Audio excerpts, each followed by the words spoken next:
Tune in, click it on and zoom in. He done brought that groove in, C's brought that boom in.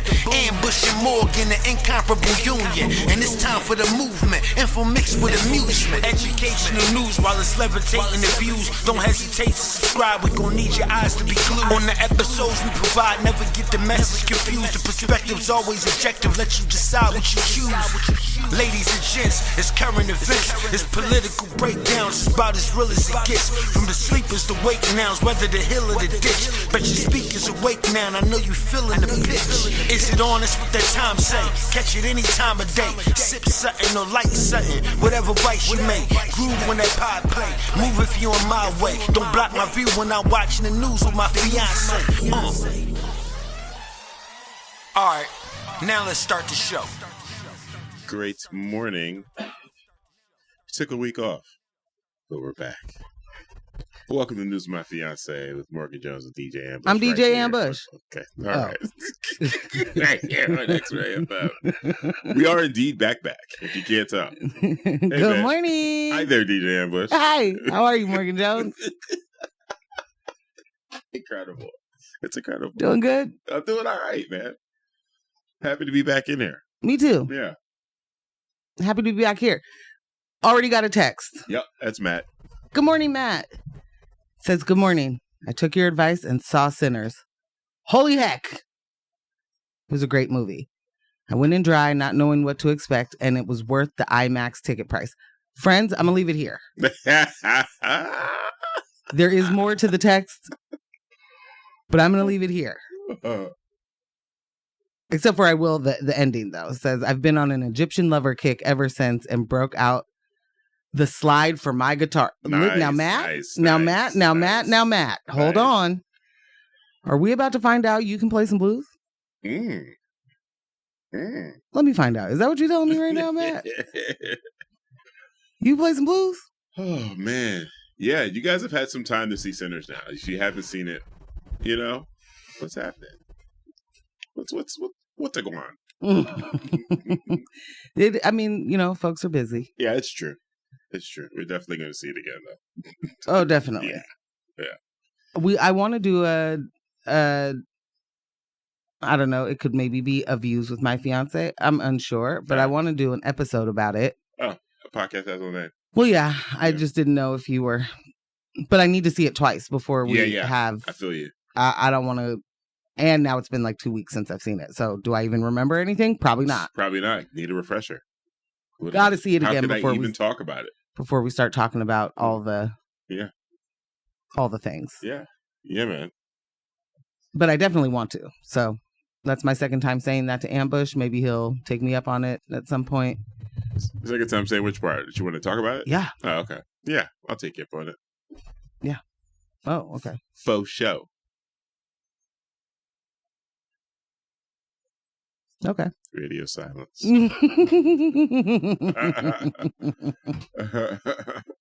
Michelle just hopped in. Good morning, Michelle. Oh, okay. Can I take a moment? Oh, you tell me what she said.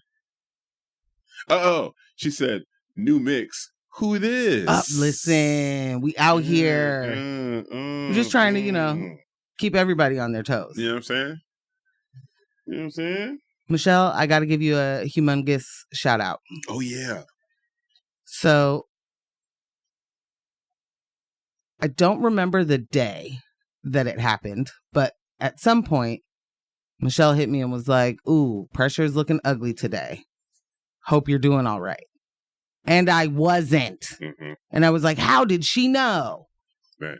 She sent me a screenshot of like a barometric pressure app. So she told me about it. I downloaded it. And then, of course, in true Morgan fashion, I forgot about it. And I didn't actually fully, start the whole thing. So yesterday in the morning, I'm like, oh, I never did that thing. So I do it. And then I start to get these notifications that are like, hey, within an hour, the pressure is going to be rising pretty significantly. Now, here's the thing. My phone did, in fact, die yesterday. And I did miss this until after I was already like, I'm getting a migraine. This is crazy. What? in what I believe to be out of nowhere. Right. Then my phone comes to, I see the notification that tells me there will be a significant pressure rise in about an hour. And that notification was from about an hour ago. So I was already feeling like this thing was coming on, and that was the confirmation of this is why it's happening. Mm-hmm. It was incredible. Incredible. Thank you, Michelle. Tools you can use. Tools you can news you can use. Mm-hmm. Tools you can use. Mm-hmm. Important things you need when you are, just at the whims of the climate around you. Whims of the weather. I shared one of my frequently, iterated theories about Morgan's migraines. I revisited it during, was it yesterday or the day before? I think it was the day before. And I was like, this is just, you migrainers, man. This is just your mutant ability, manifesting, but also at the same time being caged in. You know what I'm saying? You don't have the facility with which to go into, say, a danger room and work out. and figure out how to shoot the lasers out of my eyes without doing, killing a kid on accident. Yeah, because right now these lasers are just bouncing around in your head, and it feels like that thing you described. There's like a poker coming from the back of your head into your back and in your eyeball. Yeah, obviously you're supposed to shoot lasers, right?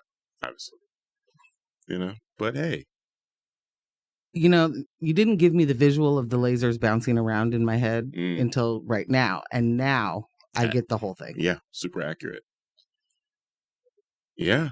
Wow. It's a little different. I don't want that to be my mutant ability. I have been very clear I would like to be able to teleport. It's true.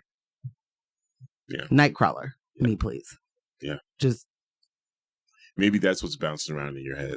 The pocket dimension in which you're supposed to teleport. Okay, that'd be awful. Yeah. Because how do you get that out of your head? Danger room. No, because then you have to have like a striker or, Not necessarily. Yes, you do. No. That's what they all do. They all have a person at the helm that is awful. Because they're trying to create weapons. Shout out to Kyle for bringing me back down in many moments of my wonderment and excitement. Okay. I was looking at was it the last time we were here maybe that we were talking, I mentioned the college student engineers that figured out how to put fire out with base. Oh yeah. And then I did, and this is me patting myself on the back real quick. I did follow through and put it on the Instagram. Right. Because I'm very bad at that. Yeah. I did it. And Kyle was like, that's 100% how they make weapons. This is not going to turn out good. It's future Stark Tech. Yeah. And he's right. Yeah, for sure. If we, could do cool things and allow the cool things to be helpful into our world without, turning it into a weapon or trying to create a super soldier, is all I'm getting at. Listen, there's always a Val, okay? I feel like who's looking to hit your kill switch. I feel like you kind of I feel like you kind of nailed it though. If there's a way to do cool things that are helpful in our world, the most helpful thing in our world is war. So you got to prioritize weaponry. Oh, wait. Yeah? Come on. Pay attention. Wait. Pay attention. The most look at this. helpful thing to a peaceful society is, in fact, violence. We're not in the pursuit of a peaceful society. We're in the pursuit of a powerful society. There's always going to be an enemy at the door, Morgan. I don't know if you know this. Yeah. Whether domestic or international or extraterrestrial. That's why we need a space force. You know where I learned that? Guns everywhere. Where? The village. I feel slander coming, but go ahead. Well, they're always there even if you create it. Wow. There's always an enemy. Okay. You nailed it. There's always an enemy at the door, even when you've had to make it up and you live next to the Philadelphia Zoo. Wow. Wow. a bit much. I really want that guy to just be a touch more creative. Like, just... No, don't say that, because he is a touch more creative, because there are things from him that you really enjoyed. So yeah, so he is a touch more creative. Get back to par. You know? You just did not enjoy that offering from him. It's a bad offering. And I just kind of wouldn't want my legacy to be either it's great or trash. Like, there, So, you know, you need more middle ground? Master the mid-range. What about Trap? Trap wouldn't be mid-range for you? Trap was boring. Dang. It could have been better. I don't know. Maybe it's just, is that Josh Hartnett? Yeah. Maybe it's just that haircut. I don't know. I shouldn't have had to look at that hair for that long. Oh, no. Okay. I did appreciate I will say this. Mm-hmm. I appreciated the slithering that person was able to do out of different situations that they should not have been able to slither out of. Mm-hmm. So to me, that's a little realistic, mm-hmm. and that should have that I'll give you that. White dudes be escaping situations that make absolutely zero sense. I'm sorry, weren't you just in a car? And no, you're not in a car. Okay, sure, okay. Bruh. Yeah, I'll give it that. Okay. But like, it was not as I wanted it to be more than it. You know. Well, it is my belief again that it is the first of 3. So yeah, you know, we gonna see. I think it's a nice little tee up. I do give him a high five for the trilogies he's given. Yeah, you know? Yeah. No shade coming outside of that. I don't think it's possible for that particular trilogy. Is just, come on, man. Invincible, Split, like you can't. Yeah, it's crazy. It's ridiculous. Yeah. Yeah. Anywho. Yeah. So thank you for tuning into our movie review. We did just see Thunderbolts, but that'll be a different episode. We'll discuss that on. I will say this: all the promo saying that it's the greatest movie since Endgame is poppycock. It's a great film. It is a great film. It deals with mental health. It's an amazing. I love the way they handled that discussion. But to say it's the best film since Endgame is just to get people's butts in seats. That's all they were trying to do. It's not better than Guardians. It's not better than Wakanda Forever. It's not better than No Way Home. So, but it's a great film. It is, and I like how they stuck to the tone. I think that they need to do this more frequently, kind of like what they did with Eternals. It didn't feel like the rest of the MCU. This was, sure, it was MCU, but the movie overall just had a grayish tone. It wasn't that punched up, thing that we normally get with ensemble casts from the MCU. Mm-hmm. So from the Avengers. Yeah, from the Avengers. Right. Yeah. So yeah, it was good. I definitely recommend seeing that. We had an interesting experience on Tuesday. Went to go see it with the big homie Alex down at Fox Theater. Alex, another one of our illustrious team, one of our amazing graphic designers. But yeah, there were some youth in there that didn't. I don't know, like they were not used to being outside. And didn't know how to share space and be a citizen with other people around. And they were just doing a lot of talkie in the theater, a lot of coughing and sneezing with uncovered orifices, sniffling. And, a lot of this started during the trailer. And I want to be clear, when you say youth, we're not talking little kids. We're talking teens that are late teens. Like the late teens. Yeah. Growns.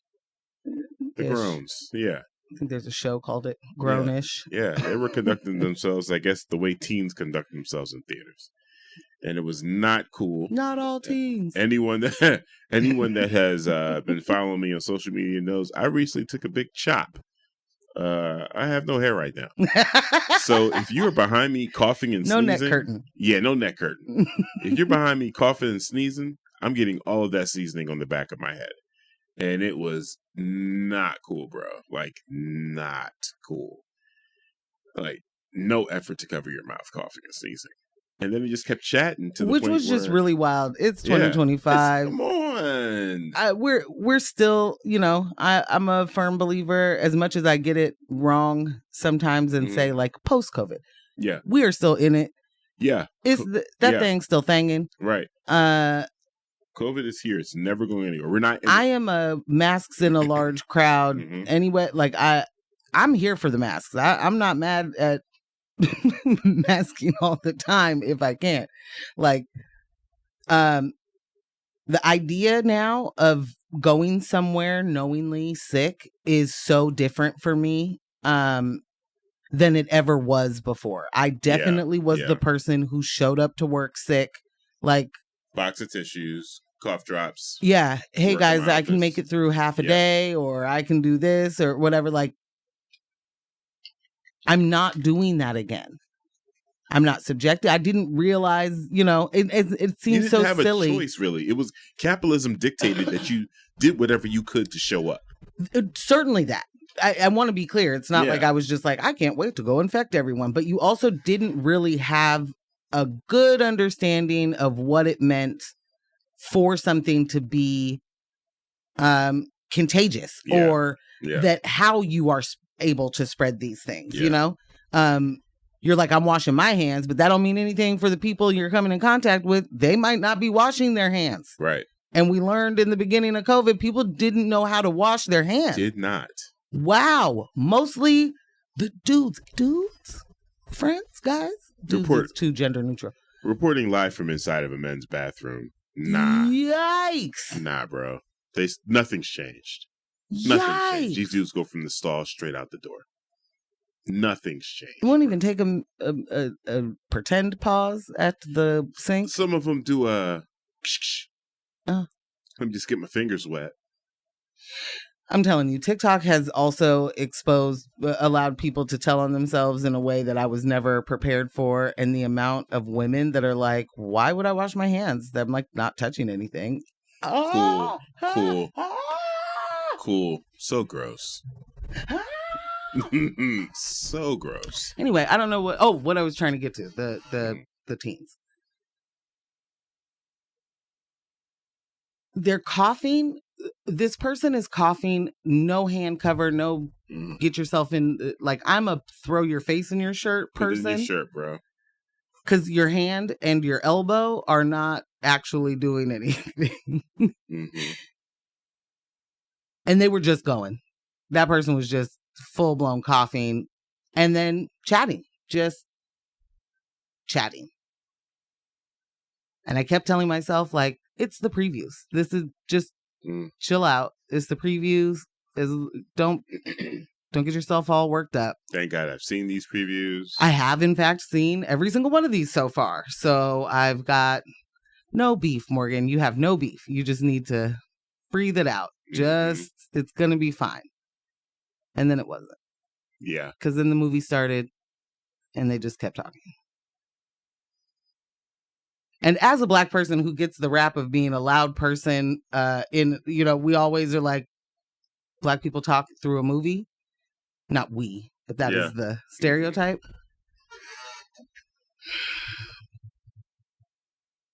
I will talk through an entire movie from my couch. I will absolutely. Have you seen this before? Okay, then I'm talking through it. Right. In a movie theater. Did we all just pay to be here? I feel like we did. Did I have to leave my house to do this right now? Pay for parking? Well, we didn't have to that night, but yeah. Yeah. I guarantee you there's nothing we need to talk about in the next 2.5 or 2 hours and 15 minutes. Right. That we couldn't have handled before or after. Shut your mouth, bro. And if you don't know about the movies, I understand that. I understand going to a movie with your friend and having no idea one person cares about this thing and you don't, or whatever. I feel like you're knowingly going into that situation. Right. Save the Q&A for afterwards. Do the talk back. I don't have time. Write your notes down. Yeah. Don't, maybe talk so much that I have to turn around and say something to you. And ladies and gentlemen, she did turn around and say something to them. MJ, after adjusting in her seat several times, putting on a hoodie, putting on a mask, leaning forward, being very, very uncomfortable. Finally, just turns around and says, "You know you're not in your living room, right?" Or you know you're not at home, right? Yeah. And they immediately respond, "Oh!" And they start whispering to each other. And then that was it. But it didn't stop the coughing and the sniffling, so. No. MJ had we to moved. move, and then we all moved. But yeah. I was totally with you on that.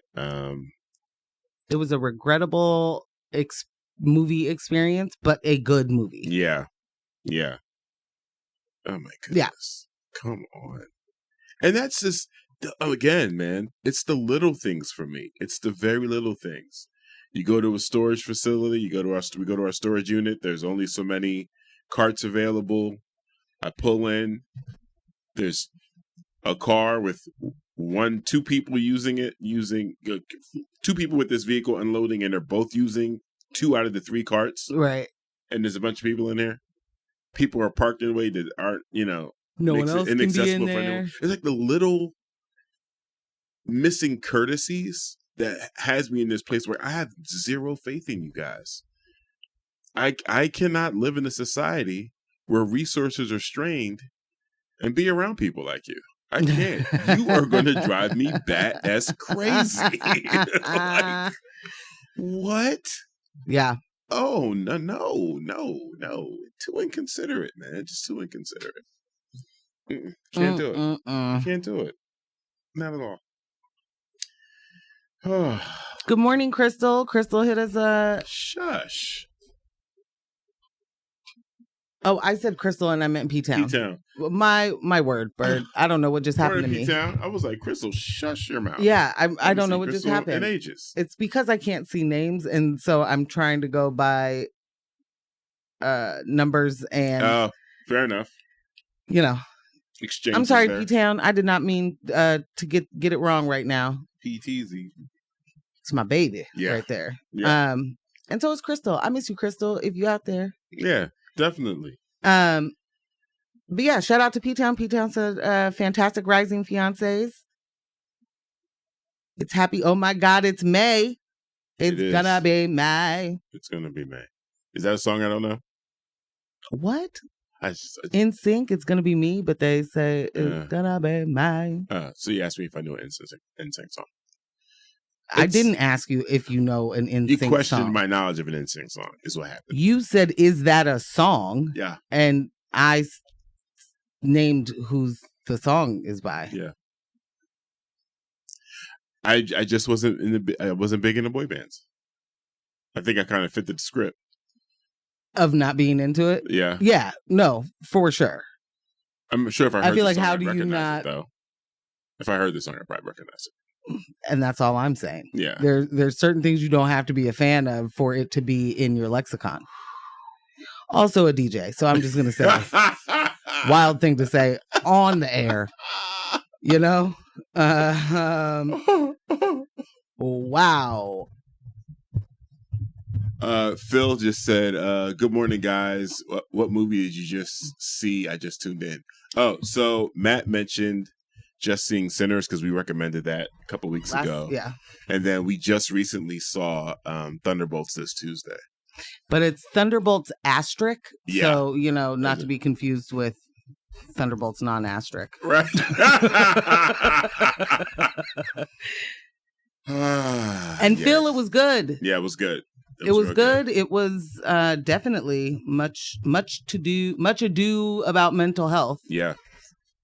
And you were saying that it's sort of not as punchy, right? Like the colors aren't bright. Mm-hmm. But it did very much feel Marvel to me. It didn't feel like it was an, I don't know, offshoot or It definitely. I mean, the Winter Soldier is in this movie. Shout out to Bucky. Every time Bucky's on screen, I love it. It's just great. I saw a quick little article not that long ago that said that he was saying his career was just basically dead in the water. Like, wow. Like living on residuals of something. I can't remember what the movie was. And then got to audition for a Bucky, and was like, man, I'm probably not going to get it. And these are supposed to be really big movies coming up. And, and then I feel like, not even trying to be funny, Sebastian Stan is such a great actor. Yeah. And without those, the Marvel movies, we would not have been able to get to where he is the Apprentice, which I still haven't seen. But or Beef. Yeah. Was it Beef? Was it called? Was it 100%? I don't remember. I think it was called Beef. That thing was wild. He is great. Or was it Fresh? It was called Fresh. Yeah, I'm like, what are you talking about? That's what it was. Fresh. Fresh. Oh my God. I get why you called it Beef, though. Yeah. Oh yeah. Oh yeah. Oh yeah. Oh yeah. Yeah, okay, I'm gonna tell folks what we'll talk about today. Cool. And you're gonna figure out what Ray Vaughn song you'll play me this morning. Don't do that to me. You can't set me up, Freddie. Yeah, I'm not. I haven't searched clean. I don't know what he's got. It doesn't exist. I already looked this morning.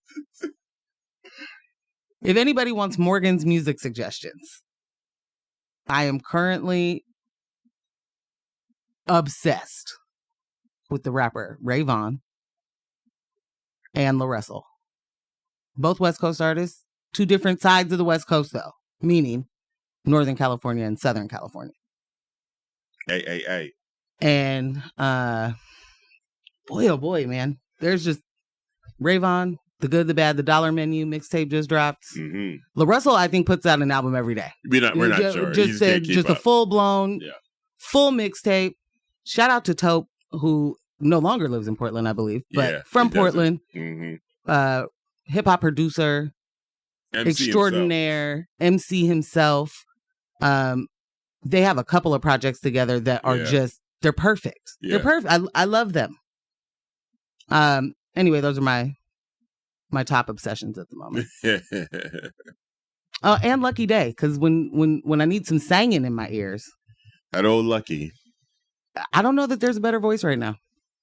Man, it's quite the crooner. So yeah, crooning voice. Yeah. Anyway, all right. So, who cares about national news right now? Not us. Local yokels today. Not truly. We do really care. There's a lot happening out there in the rest of the world that is not good. However, we are doing all Oregon, all Portland news today. Advocates sound alarm over Oregon housing aid program failures. OHSU and Legacy end their merger, citing financial pressures and community concerns. And we're going to talk about that city of Portland budget, that old Keith Wilson. What you call him? Ted 2.0. Yes. Wheeler 2.0. Keith Wheeler. Yeah, Keith Wheeler rolling out. I don't know. Maybe we should give more police to cops when we more police to cops. I'm so tired. We should give more police to cops. Yeah, we should do that. More money to police when the city is facing multiple budget failure or shortcuts. They don't need shortfalls. More money. Louise. That's all. Maybe the people with the biggest budgets of their lifetime should get more money. Yeah, I guess.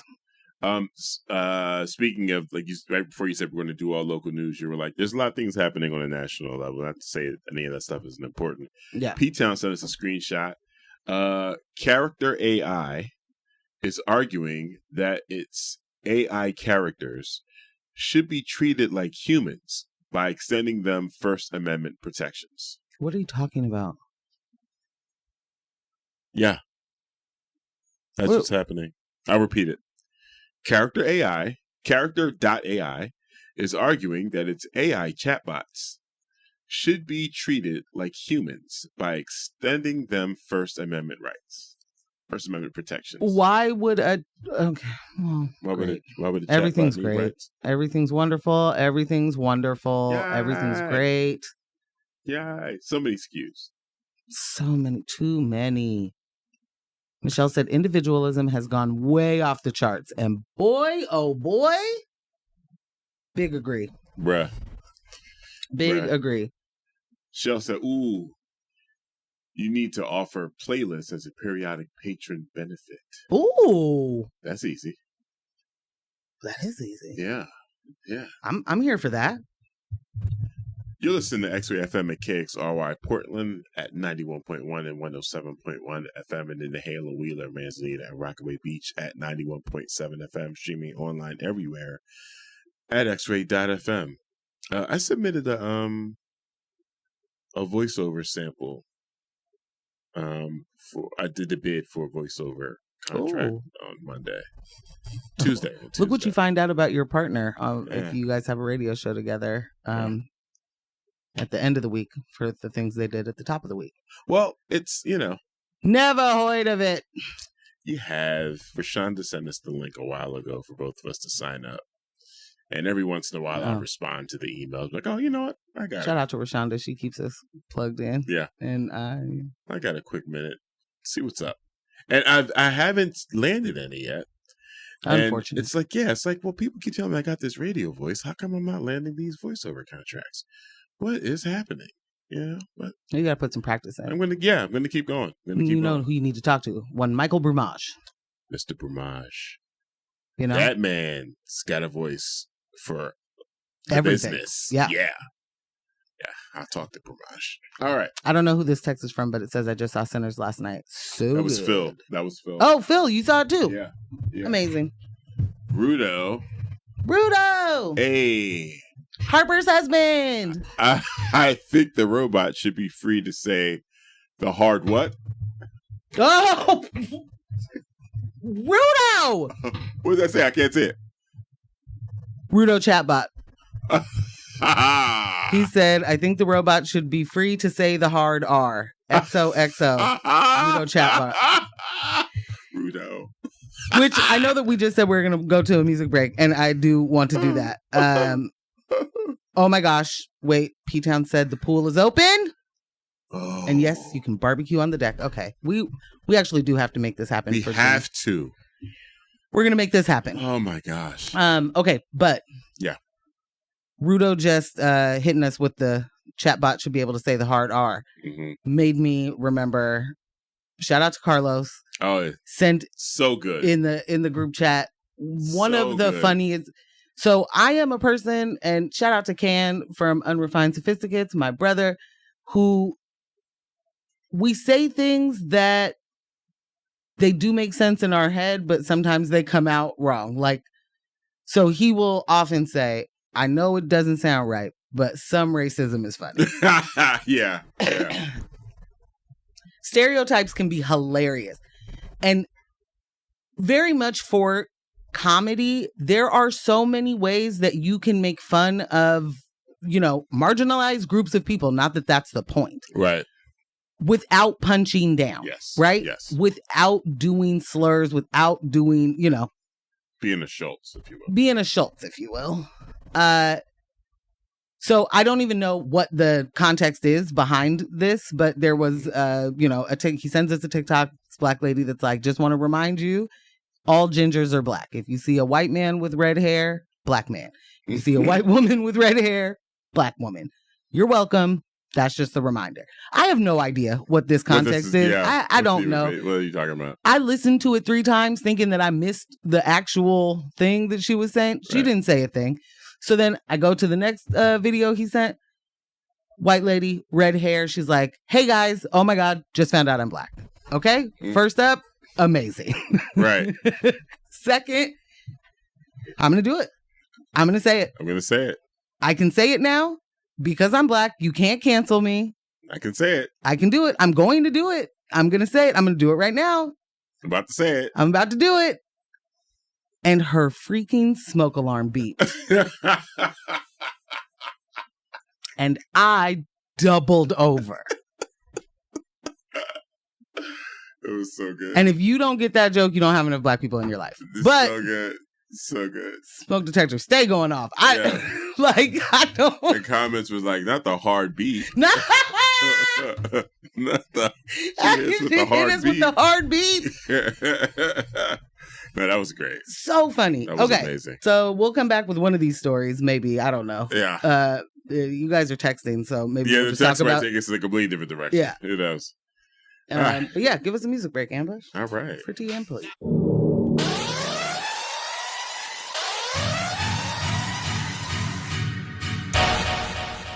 And we are back. Welcome back to News My Fiancé with Morgan Jones and DJ Ambush right here on the X-Ray FM. Now, we know what we said. We got a lot of local stuff to get to. Ain't happening. We might. But however, again, the fiancés are great. I really love the community we've built here. We're very lucky. They know what we've come to talk about. They know what drives us. They know what we like to engage in. And we've been getting some text. I just want to first take a second to apologize to Michelle. I am currently being caught in the trap of what you have already laid out to me is a trap, which is what's that? Reading text messages for topics we've already moved on from.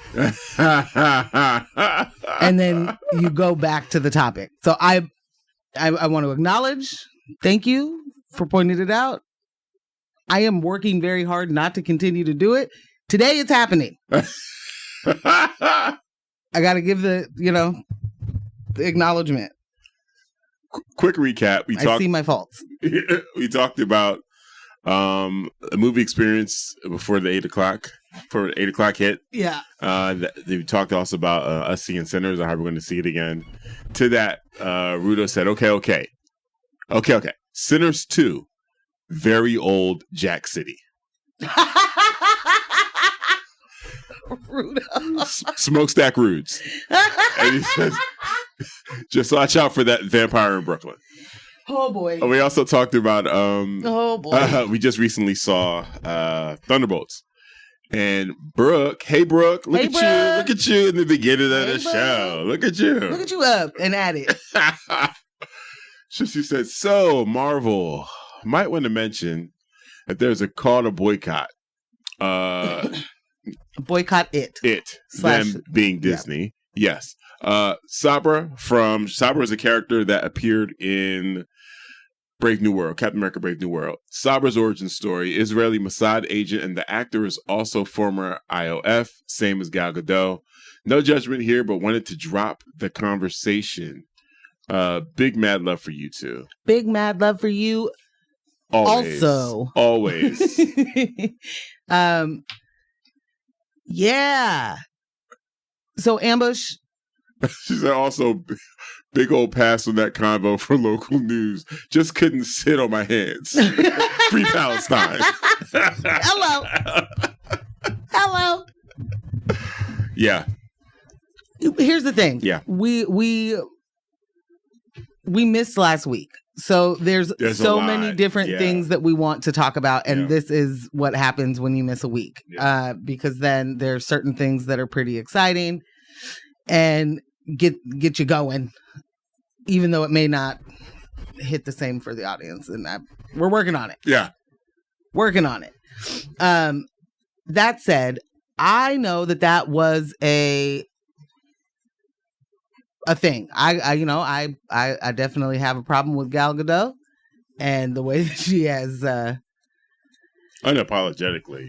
It certainly makes sense, her background and what she is. It certainly makes sense, but boy, oh boy, was it real easy to be like put on the no list. Yeah, over here. Yeah. And Disney bought Marvel. And Marvel has certainly made questionable decisions throughout the years. Oh yeah. And how did they handle, because there's so many things. I am not I don't know the comics. I'm here for the movies. I love the, connectedness of all of these things. And it's fun to look back and see a whole,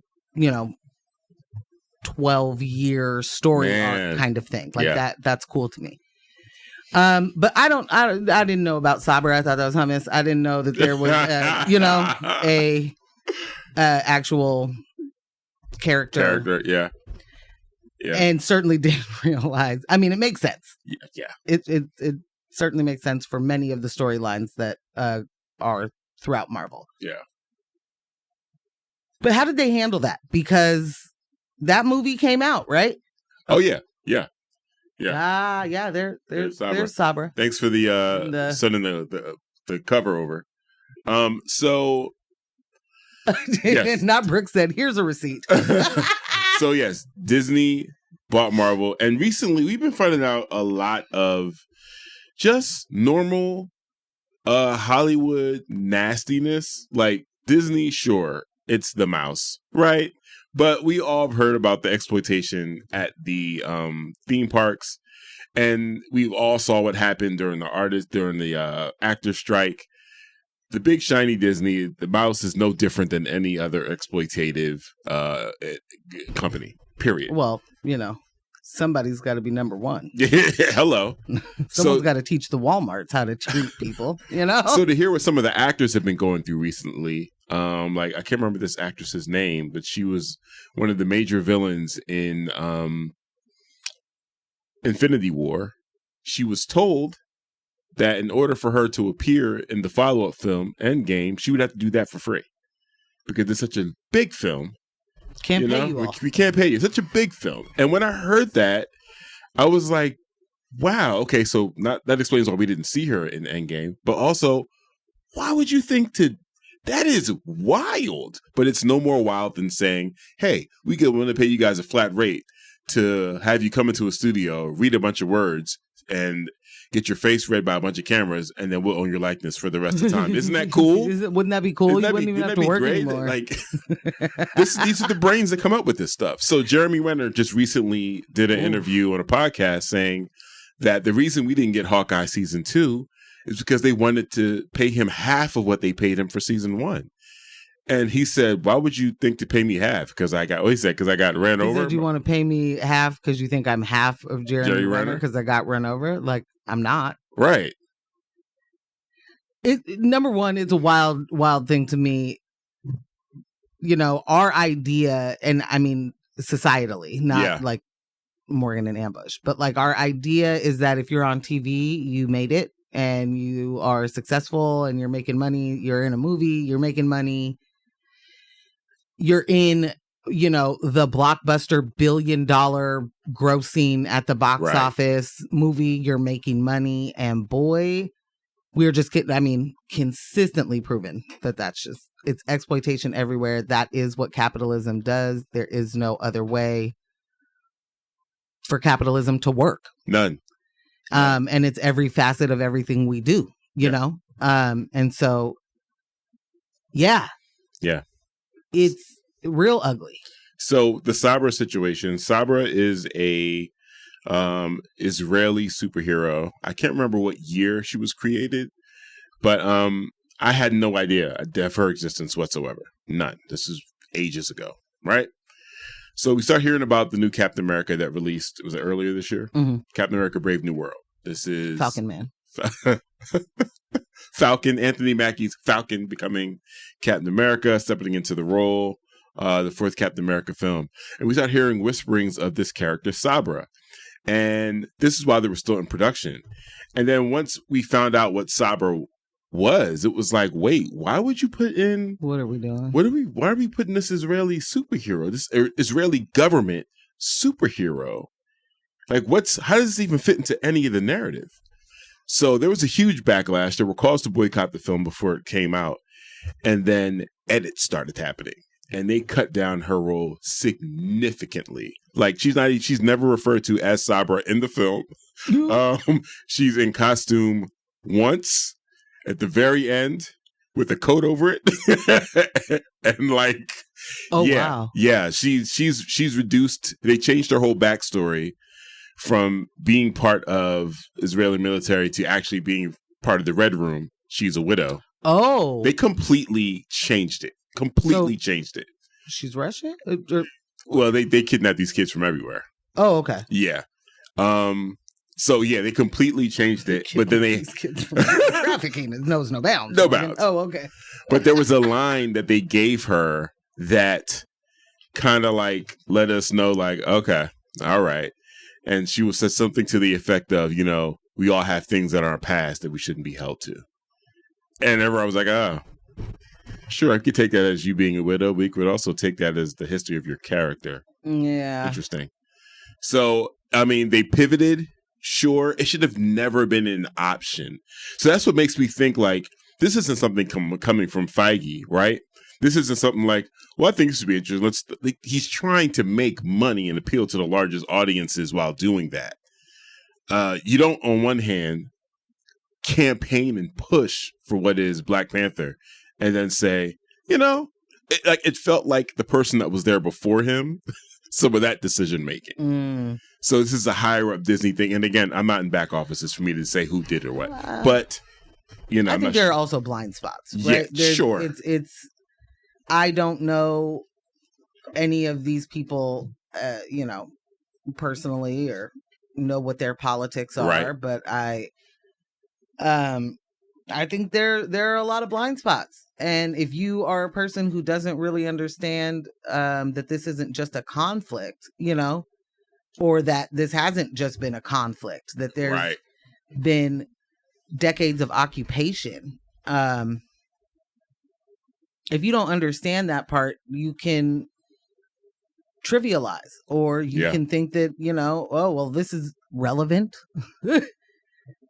What's happening right now? Maybe we bring in Sabra. Right. You know, which is wild. Completely. Real quick, I just want to say that I had mentioned some artists that I am currently obsessed with. Shout out to P-Town, because Baby is sharing who she is obsessed with. And I have never heard of this person, Ren. I did look up real quick on the break. Welsh artist. Oh. I've not heard anything yet. But P-Town said that Ren is amazing. So I'm gonna take a listen after the show. Wow, couldn't get the words together. Yeah. I also wanted to. Oh, go ahead. Go. I also wanted to mention or ask, because I haven't seen the actual video to this yet. Right. My week has been weird, and so I haven't really been on the internet at all. But what I have seen, and I'm on Threads, and I'm trying to create an algorithm there for myself, but all I see are the right now, all I see are the people responding to the controversial things. I don't see the controversial things. If that makes sense. Oh yeah. So I'm seeing all these people be like, a white woman called a black child a slur and about to be a millionaire, and is about to be a millionaire for it. And I'm like, what in the world are you talking about? You don't get paid for that, do you? And then in the good old US of A, you do. I mean, if you're Megyn Kelly, or, you know, like if you got a show or something, maybe you get paid for that. Maybe there's some oligarch paying you to throw those out. But like, I didn't realize that. So I need you to explain this story a little bit to me, because I've seen the back end, and the back end being that this woman has now raised nearly $1 million from not GoFundMe, but Give, Send, Go, which is the Christian-based GoFundMe style donation platform. I saw that a black woman who is, I don't know what her actual job is, but is knows to read code and all of that stuff, and like dug into the source code of that platform, found out who does the payment processing, put that out there, like, hey, this just so you know, your policy, so you should be blocking these payments. So what had happened was the video shows this white woman with her family, with her, I think one of her children, and she's walking away from the person holding the camera, saying, "What did you just call that kid?" And Yes, basically what she's saying is this black child, was rummaging through her diaper bag or whatever to pull out some toys. Again, this child's 5. I believe they said the child's autistic. Child's 5. Kids doing kids things. I feel we could definitely leave it at the child is 5, no matter if diagnoses or not. And she calls the child the N-word. And what's important to mention about the video is she's gleeful being caught on camera doing this. And there's no like, oh, I'm hiding my face. There's none of this. Yeah, she's saying this with her chest. Big energy. Her responding to the person, and so the GoFundMe goes up, or not the GoFundMe, but the fundraising page that goes up on this Christian fundraising site goes up. And she said, I called the child what he was, and we watched the fundraising goal keep changing as they keep breaking it. And the comments and the people sending her money, there is zero, and I want to be clear, zero confusion about what they are celebrating here. They're trying to put this under the auspices of free speech. And that's how they're framing. People do not get to still talk about free speech when here they are. The only free speech they care about are hard R's. That's it, because they're deporting other people for free speech. They're going in. They're using more slurs in the comments. They're saying, it's important that she is protected and she's able to relocate because she's getting threats. People are donating dollar amounts that signify Nazi sentiments, like Nazi 1488. Yeah. People are making big donations. So in any event, she did say, quote, real quick, I called the kid out for what he was. Right. So when she initially posted this, she was holding a photo of her. She posted a photo of her holding her child. I think there's another child in the photo too. And one of the things she was complaining about why she needed to raise money was for relocation, but she didn't blur out her children's faces. Oh. So when, what's the man's name? Tizzy? Once he shared it to get her identity and get it out there and start, talking about this whole fundraising situation, he had the courtesy of blurring her face. The kids' faces, yeah. And then when she switched the photo out and then blurred the kids' faces. And it's like, you're sitting here saying you're concerned about you're in danger and all this other stuff. And all you're trying to do is milk this moment. And she's very successful. She's been very successful doing that. I can't remember what the amount. Last time I saw, it was like close to $800,000. So I think she's going to break $1 million easy, because now this is a public conversation. It's not just on social media. It's cable network news is talking about it. There are panels and forums all over the place. It's the latest craze that people are talking about right now. And yeah, she's basically about to become a millionaire, or attempting to become a millionaire, because that's now the new goal, unless she's already succeeded that. And shout out to, I believe, again, the woman's name is Keandra. Yeah. She is a Black woman coder who dug into the source code for the fundraising site and saw the different payment systems, and has reached out and called action to people to reach out to these payment systems saying, hey, this is racism happening, and these payouts are going to go through your payment systems. Does racism like this, so apparent, if that doesn't go against your company policy, we need to know that. And if it does, you should not allow these payments to go out. So yeah, that's where we are now. Real interesting that the NAACP put up a GoFundMe for the 5-year-old child. Right. And the GoFundMe has been taken down. Which is wild. And it had raised $340,000 when it was closed on Saturday. Whatever could be the explanation. And then now I feel like I'm gonna really have to dig into this, because there's so much. This is the thing. This isn't just offensive, or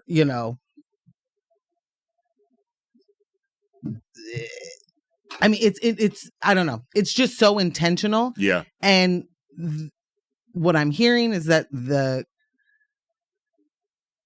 people that are in support of this woman, they are being intentional. We got a text that says hate speech is not free speech. That's from Matt. Yeah. Thank you, Matt. Exactly that.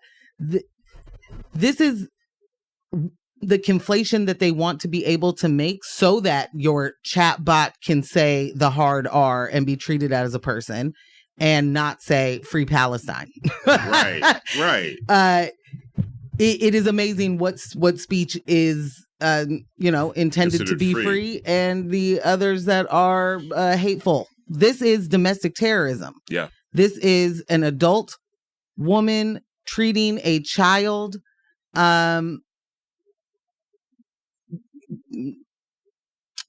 not just racist, not just being racist, but you're not being humane. You are not treating that child like a child. You would not speak that way to a white child rummaging through your bag. 5 years old is 5 years old is 5 years old. I mean, people really got to understand that you ain't good at anything you've been doing for 5 years, let alone you had to learn how to do walk, talk. The only thing you're good at. Wiggle through society at 5. Like, please, be for real. The only thing you're good at, and you've probably mastered by the age you're 5, is being adorable. Get over here. Why isn't there ice cream in your hand? Uncle Am will buy you a Hot Wheels car. Let's go. The racism that we have to endure, that's a 5-year-old. And we're talking about the woman who did the racisms, who holds all of the power in that position. She's a victim. She needs help. Right. Someone needs to come to her defense. That's wild. It's absolutely incredible to me that anybody ever has that first inclination of like, well, what about her? What about her? Tell me. Again, I haven't seen this video. I don't know that I want to see this video, well, I know I don't want to, but I likely will.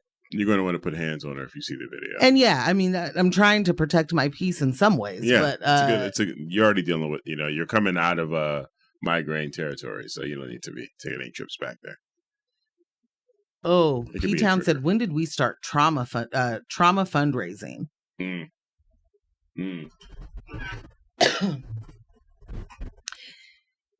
The thing for me with that idea is that how in the world did this woman get to make money off of creating trauma for someone else? How did she get nearly $1 million? Where's the sympathy? How is there sympathy?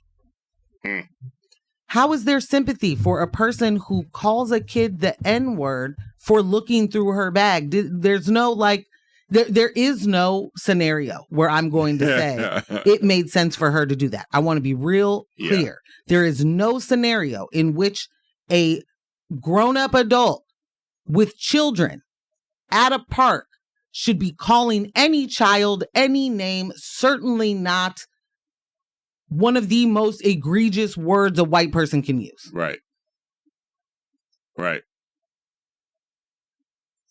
And not just a white person, but you know what I mean. Yeah. She said in 2020, it's 2025, and these folks are having fun in our faces. Bruh. And you're right, C's. Good morning, C's. You're right. No, they definitely are. Yeah. But this is a top-down situation in the way of, these are the examples, and this is the circumstances created when you have a pronounced upfront in your face racist administration running our country. Period. All the guardrails are removed. Everyone who was racist before is emboldened. Everyone who was doing microaggressions is doing macroaggressions. Everyone who just felt like, well, I'm not racist, but if I had my way, everyone is just, they're feeling great. Batteries are in backs right now. So I saw someone say there's going to be a lot more videos of, people getting punched in the face for using the N-word. And while there probably will be, because more people are going to be doing this. You said, how was there sympathy created for someone who was doing something like this? 100%. How is it sympathy created for this? How can anyone have sympathy for her?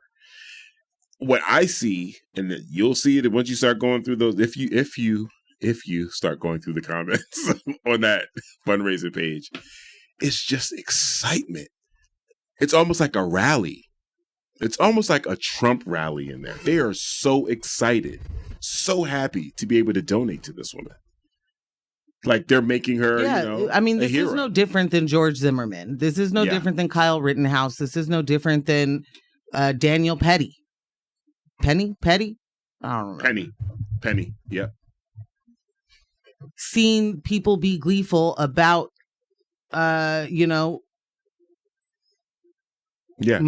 They're smiling on a postcard for a lynching. Killings. You had to do what you had to do, brother. Yeah. And this is just protect white women at all costs, even when they do the wrong thing. Right. Where I was trying to go is the fact that they are able to fundraise off of trauma they create. Like what do you mean that this is the definition of domestic terrorism? You are making lives harder. There are people living in fear and terror because of your actions. Right. And you get to be the one who gets looked. I mean, very American. Don't get me wrong. I mean, and to your point, top down. Mm-hmm. But bottom up, in the soil, like this is what this country is. It's built on treating Black people as if they are not people, subjugating every single part of our lives, and certainly never allowing our children to be children. Yeah. That's part of it. And there's no point where I can just be like, oh yeah, another one. Yeah. It keeps happening. Like, there is the conversation of 100 men versus a bear or a gorilla or something. Yeah, 100 men versus gorilla. And there was a conversation of women choosing the bear over a man in the woods. If you're, by yourself in the woods and you stumble upon something else, would you rather it be a man or a bear? And men lost their minds. Many men lost their minds when women said, I would choose the bear. They didn't get it. They didn't understand, women are crazy. You just don't, you can't be pleased. These women. They're just always, they hate men so much. And then if you put it to men, those men, I don't mean all men, all the disclaimers, the things, but yes, all men. Those particular men that are real loud with that conversation, if you put it to them, would you choose a bear or a shower in prison?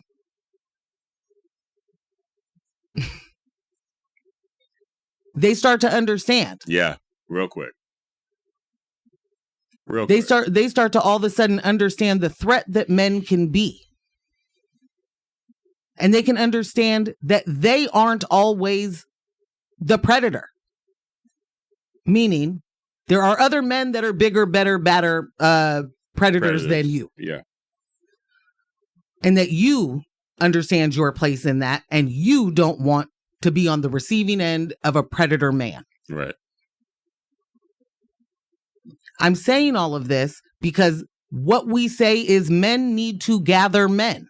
The men that say, oh, I understand why a woman chose the bear, need to be able to explain to other men why those women would say they choose the bear. And we need white folks to gather white folks because they are not going to listen to us. They never have. They're not going to start. You guys have to be the ones that gather these racists up and change their points of view. It will not be us. It won't be our actions. It won't be our words. It won't be the way we dress. Any of the things that they say doesn't matter. How much money they are still disrespectful to every single successful, I'm putting that in air quotes, Black person they've ever seen. Still disrespectful. Let me give you a great example. Piers Morgan. I do not have any respect for Ye at this point at all. Formerly known as Kanye West. There is no respect for that person. I don't know that person. I don't know what's going on right now, but I don't have respect for what we see. Period. And I feel like I need to make that clear in order to then go on to make a point against a white person.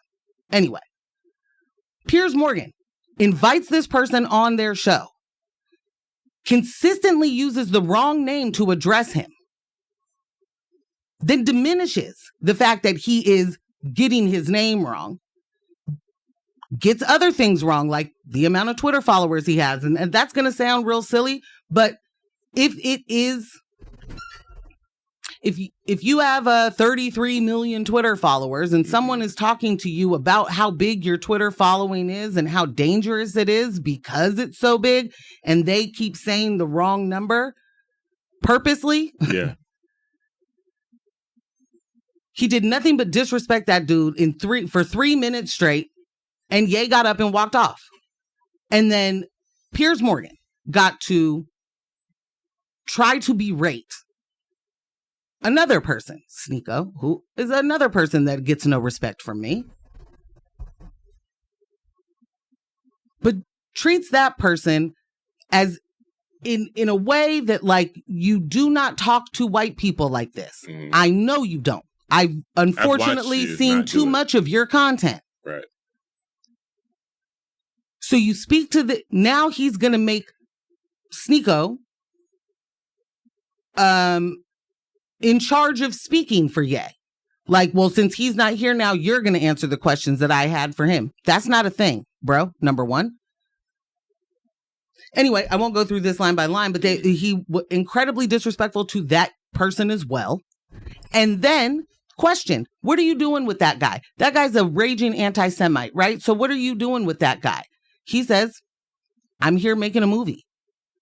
I'm making content. I'm making a film. I'm doing this. I'm streaming, yada, yada, yada. Mm. What I hear is I'm making money. Right? I'm here with one of the most controversial people. It doesn't matter that I happen to think for him, he was like, I think he's one of the greatest, if not the greatest artist of our time. So I'm here soaking it up, right? And Piers makes the point that basically you're making money off of this person. If Piers Morgan thinks he's not making money off of Ye, if he thinks that Ye being on his show isn't bringing in some dollars, some views, the clicks, you wouldn't have him on. Period. And I just want to say that he then went on to start a Substack.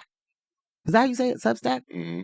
He started a Substack off of that failed interview and him getting to talk about how Ye, completely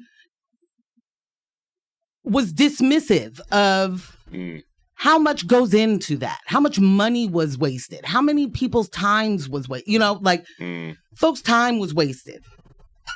And how he can't, but he wanted the opportunity to tell him he's a jerk to his face. Cool. If you don't think that you are making money off of this anti-Semite, that is his whole point. His whole point is, how could you be so bad? How could you be such an anti-Semite? How could you have a song called Heil Hitler or something like that? I mean, I also have that same question.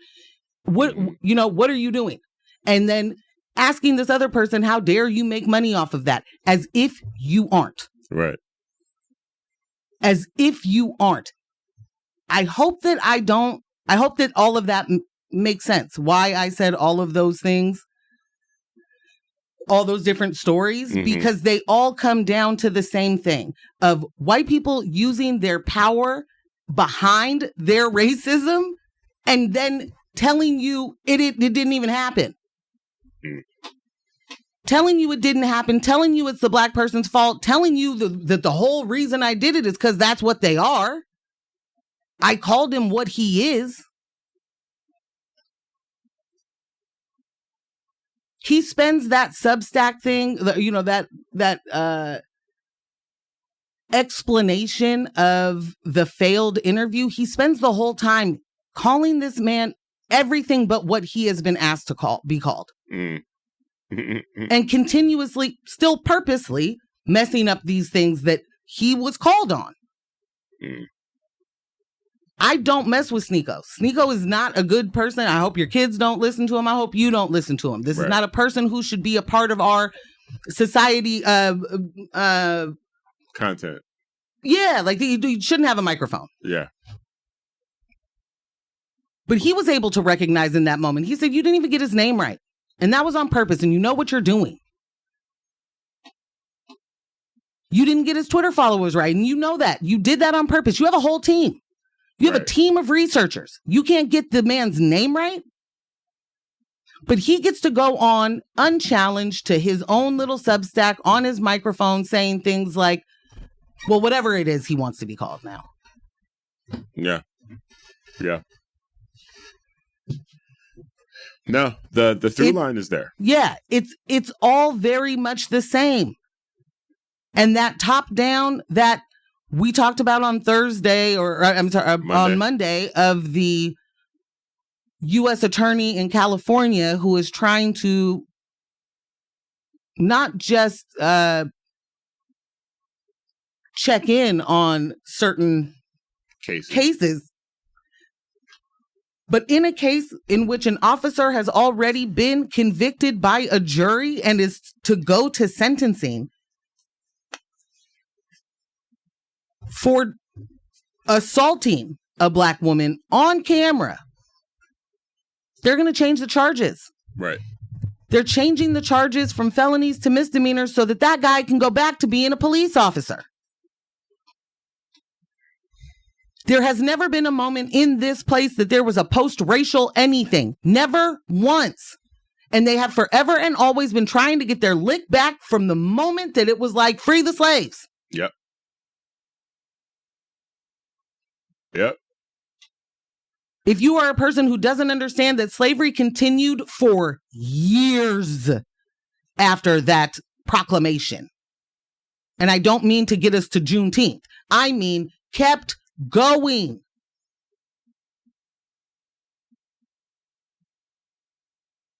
And then I mean just changed over, new name, sharecropper. Mm-hmm. What's the difference? You absolutely cannot subjugate people for this amount of time. It is not confusing that so many Americans have no idea how to look at Israel and Palestine. It's not confusing. It's devastating, but it's not confusing because you can't see it at home. You ain't going to see it over there.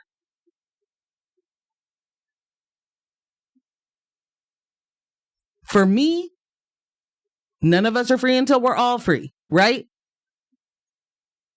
That means all, including the racists. When I say universal health care, that includes the racists. Yeah. I don't want to stop an awful person from getting a thing just because that awful person will get the thing. I'm not going to stop everybody else from getting it. But that's the difference. That is racism at work in America. Y'all closed pools so that you wouldn't have to swim with Black people. Yeah. Yeah. We just won't have it then. Sorry. Got a couple texts. The woman who's doing the fundraising, Shiloh Hendricks is her name. Cool. Someone responded. We were talking about the comments going in with all of the donations. They said it's different. It's a slow motion Klan rally. It definitely is. Yep. Someone else texted in, we live in the upside down and the worst timeline. The bullies claim to be victims and they get away with that BS. Yep. Yeah. I also got another text from Brooks. Where did the racist sympathizers come from?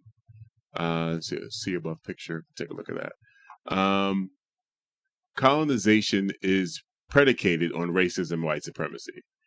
It is baked into the fabric of the nation, as is Israel. Meanwhile, we've got the media and Hollywood reflecting ideal versions of the U.S., which have never been materially true. Mm. A nation of immigrants melting into harmony with good cops, here to serve and protect us all. I want to know how many cops, lawyers, and judges donated to donated to her, Shiloh, who's on her way to being a millionaire. Who said this, Brooke? Yep. I got all the snaps for you. Hello. Yeah. Yes. Yeah. It really is. I mean, I want so bad to say we live in the worst timeline, and then I'm also like, well, this ain't a great timeline depending on who you are. Yeah. Nah, for real though. Oh, this is okay. Oh, wait. I just heard a shower with a bunch of men, and I'm like, I am in menopause, and all y'all want to shower with is a shower full of men. Just saying, it's hot in a hot. It's hot in a hot flash is hilarious. P-Town. Oh my gosh, I cannot wait to hang out. It's hot in a hot flash is hilarious. But yeah, it's we in some times right now. We're in some time of times, for sure. And it's taken a lot of additional energy to figure out how to navigate, not just, society currently, but creating spaces and pockets in which you do the self-care to maintain your sanity. Right. Because I feel like every single day I'm seeing a news story or something that is just like, wait, how is that real? How is that possible? When we were in the theater on Tuesday, I got a text from one of the text threads that me and C's are in. And it was summation from Ground News. Shout out to Ground News. Mm-hmm. I think my brother threw it in there. The U.S. is shutting down Office of Palestinian Affairs, and merging it into the embassy in Jerusalem. And I saw it and was like, wait, what? In early May 2025, Secretary of State Marco Rubio ordered the closure of the diplomatic entity dedicated to Palestinian relations, integrating its duties into the U.S. Embassy located in Jerusalem. This decision follows the Trump administration's recognition of Jerusalem as Israel's capital and aims to consolidate U.S. diplomatic efforts under the ambassador to Israel. The merger ends the office's direct reporting to Washington and places Palestinian affairs under Ambassador Mike Huckabee's authority within the embassy. Tammy Bruce, spokesperson for the State Department, explained that the change will return to the approach used during President Trump's initial term, integrating U.S. diplomatic activities related to Israel under a single mission based in Jerusalem. So, plain and simple, according to the U.S. government, Palestine does not exist. Has ceased to exist. Period. Free Palestine.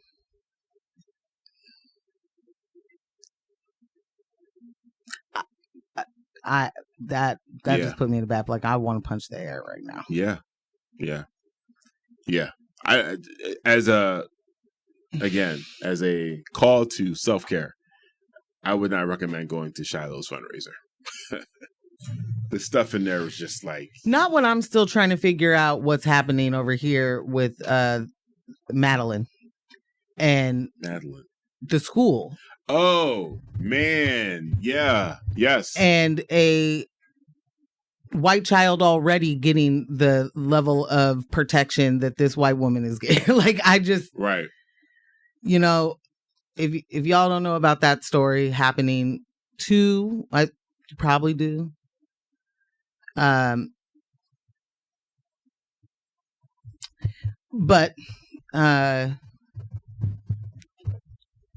10-year-old, I think, 10-year-old black boy was called a racial slur by another student on the playground at school.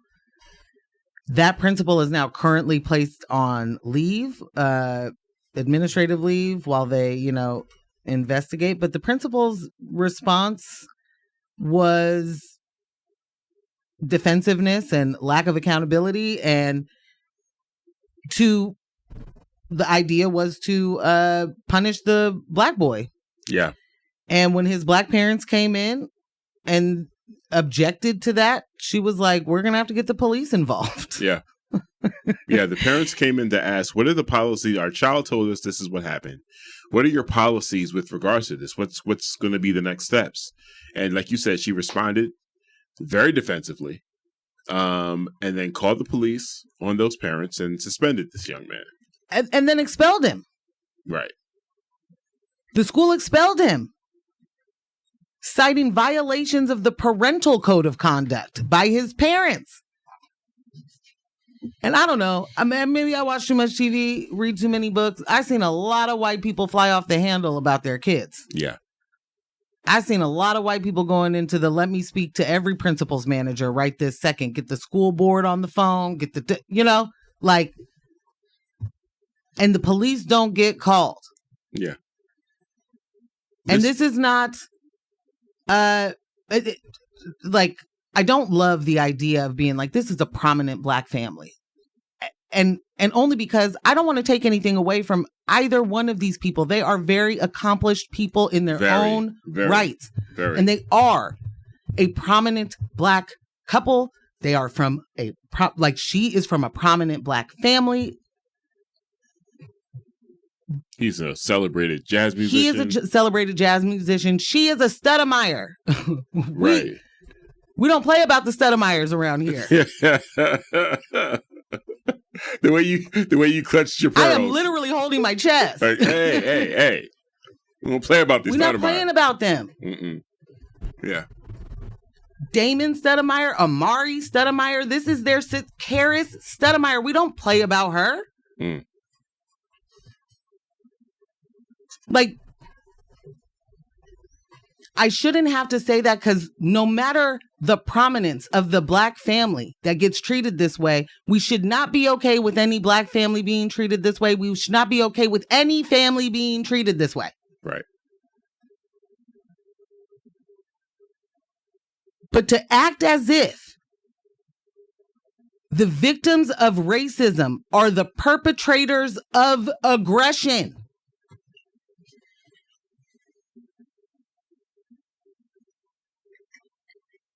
That entire myth is still perpetrated. You still get to live in it. White people still get to be comfortable in it. They still get to know they'll get believed. Whatever the situation is, they will likely come out on top. Yeah. Even if it's kid to kid, even if it's adult to kid, even there is no scenario. And going back to that woman who was mad about a kid going through her bag, there's no way. Absolutely no way there would have been slurs coming out of your mouth for a white kid. At all. At all. And that does matter. This isn't just like I found the hypocrisy in your argument. No. These are ideological things. This is how that person lives and breathes. And if you think that it doesn't change the trajectory of somebody's life for them to experience trauma from strangers at the park as a child, you're wrong. And I want you to really think it through. If you have had nothing but racist encounters with white women, how am I supposed to be a part of the degular workforce? How am I supposed to be a part of public education? That's where I was going to go. And this is private school. Right. Right. One of my earliest racist interactions as a child, I didn't know it was happening to me. Right. I had no idea. I'm in like a Kmart or a Woolworths with my parents. I think it was just my dad at the time. And you know how we do. We're kids. We're trailing behind because our heads are on a swivel. We're seeing everything. It's toys over there. It's candy over there. And viewpoint crazy from down there. Yeah. And there's these white teenagers. And they walk up to me. So they're in between me and my dad. My dad's back to me because he's looking to, whatever he's trying to pick up. And I'm behind him trailing. And one of them puts a shoe out and says, "Hey, tie my shoe." And yeah, so you ever heard this story? No. He puts his foot out and he's like, "Hey, tie my shoe." And I'm a SMD. kid. I'm a kid. And I'm like, oh, I know how to tie shoes. I just learned how to tie my own. I'll tie a shoe. I'm excited. Sure, yeah. My dad comes over and snatches me up and goes off. And it was just fun for them. And they just took off laughing. And I didn't understand that. At all. I'm in the house watching Dukes of Hazzard. Couldn't wait to get a General Lee with that flag on it. This is just what we're growing up in. We don't know. These are children. There should never be a time where the adults are failing the kids and allowing this type of stuff to happen. Ever. Sure, this principal is on a leave now, paid leave, pending investigation. This shouldn't take long because the principal said what she said with her chest and her actions followed. So this shouldn't take long. And like you said, it shouldn't matter this is a prominent family because this has gained international traction. Right. But this happens in public schools all the time. All the time. Lord forbid a private school that you're paying for all the time. So what we're seeing now, the line keeps shifting to we're in a situation where you can't even respond. You're not even allowed to react as a victim. You cannot respond to the oppression. Your response to the oppression is aggression. And in situations where aggression is the necessary response, like what just happened with that father, Rodney Hinton that we discussed on Monday, or Luigi. In some, you're seeing the racism there. Hello. Luigi's being celebrated. Rodney is not. So I just want to constantly remind people of the different perspectives, the different worlds that we're all existing and coexisting in, the ways that we wake up, the things that we had just become normal based on your station. Seeing this woman being able to raise this amount of money. C said, who knew Who Wants to Be a Millionaire was back on the air? Bruh. Her being able to raise almost $1 million for calling a 5-year-old the N-word, to me, this is just there's nothing to hide anymore. There's no longer any conversations about us being post-racial. She's being celebrated. End of the discussion. What are we talking about? There's nothing. Racism is super real. It's being celebrated from our government all the way down to every aspect of our lives. That's just what it is. Let's move on to the next part of the conversation. What are going to be the consequences for it? And it's not like there doesn't need to be any more conversation around consequences for what, and this isn't, we don't know what's in their heart. Stop it. I'm not doing that with anybody anymore. I'm not doing that. If you come to steal my car and I catch you stealing my car, there's consequences. There's nothing. Well, what was he stealing the car? Hey, you did a thing. Yeah. Freedom of speech is not freedom from consequences. That's it. I know that we need to go, but I just want to say, shout out to you. That story made me cry. I've not heard that story I'm sorry. before. I thought I told you about that. That was wild. And P-Town said, honestly, that was a very powerful ambush. Thank you for offering us an opportunity to be aware of how things come down. There's lots more text. I know I can't go through it because we way over. Just do want to thank you again, though, Ambush. You produced this show today. You gave us 3 really great stories that we never got to. We will, in fact, use those Thursday or maybe Monday. Monday. Yeah. Or depending on if we can get some things out over the weekend, because the stories are important. Yeah. Also, News with My Fiancé voter guide dropping tomorrow. Watch our Instagram. Check the website. Woohoo! Shout out to the squad for the Multnomah County special elections happening on the 20th. If you've already voted, I hope you did it right. No, but if you are a person like me who ends up voting and turning their ballot in sometimes on the same day, tis I. You'll have a whole week with a voter guide from News with My Fiancé. Facts. Shout out to the squad for putting that together. UMJ, AJ, Jess, and Lily, thank you so much for your contributions for putting that voter guide together.